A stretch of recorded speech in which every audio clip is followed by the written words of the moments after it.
Hey guys, ഞാനിന്നൊരു creamy spaghetti pasta ആണ് ഉണ്ടാക്കാമെന്ന് വിചാരിച്ചത്. So I thought to share it with you also.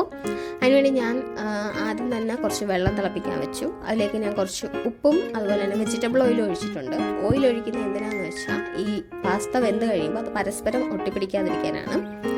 അതിനുശേഷം വെള്ളം തിളയ്ക്കുമ്പോൾ ഞാൻ അതിലേക്ക് പാസ്തയും അതുപോലെ തന്നെ കുഞ്ഞു കുഞ്ഞായിട്ട് അരിഞ്ഞ ചിക്കൻ പീസസും ഒരുമിച്ചാണ് ആഡ് ചെയ്ത് കൊടുത്തിരിക്കുന്നത്. കാരണം അത് ഒരുമിച്ച് വെന്ത് കിട്ടും നമുക്ക്. ഇത് വെന്തതിന് ശേഷം മാറ്റി വെക്കുക. ഇനി നമുക്ക് കുറച്ച് വെജിറ്റബിൾസ് സോട്ട് ചെയ്തെടുക്കേണ്ട ആവശ്യമുണ്ട്. അതിനുവേണ്ടി ഒരു പാൻ വെക്കുക. അതിലേക്ക് ഞാൻ ബട്ടർ ഇട്ട് കൊടുത്തിട്ടുണ്ട്. അതിലേക്ക് ഒണിയൻ, ക്യാരറ്റ്, ക്യാപ്സിക്കാണ് വെജിറ്റബിൾസ് ആയിട്ട് ഞാൻ ചൂസ് ചെയ്തേക്കുന്നത്.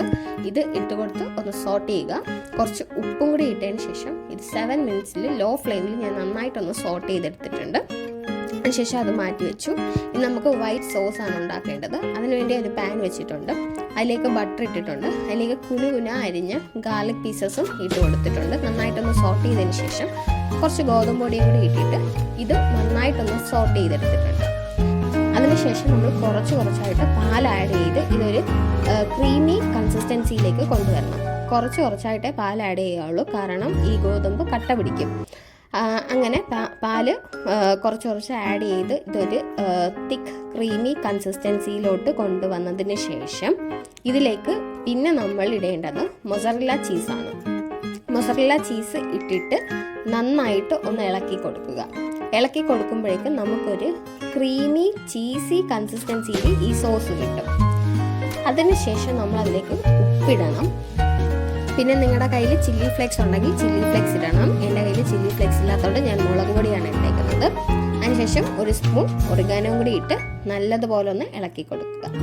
അതിനുശേഷം നമ്മൾ നേരത്തെ മാറ്റി വെച്ച് സോട്ട് ചെയ്ത വെജിറ്റബിൾസ് ഇതിനകത്തോട്ട് ഇടുക. അതും നല്ല രീതിയിൽ ഒന്ന് ഇളക്കി കൊടുക്കണം. ഇനി നമ്മളിതിലേക്ക് നമ്മൾ നേരത്തെ വേവിച്ച് വെച്ച ചിക്കനും പാസ്തയും ആഡ് ചെയ്ത് കൊടുക്കുക. കുറച്ച് ആഡ് ചെയ്ത് ഇളക്കി യോജിപ്പിച്ച് കൊടുക്കുക. നിങ്ങൾക്ക് പാസ്ത കഴിക്കാൻ ഇഷ്ടമുള്ളവരാണെങ്കിൽ ഇത് നിങ്ങൾ തീർച്ചയായിട്ടും ട്രൈ ചെയ്യണം. വളരെ സിമ്പിളായിട്ട് ഉണ്ടാക്കാൻ പറ്റുന്ന ഒരു റെസിപ്പിയാണ്.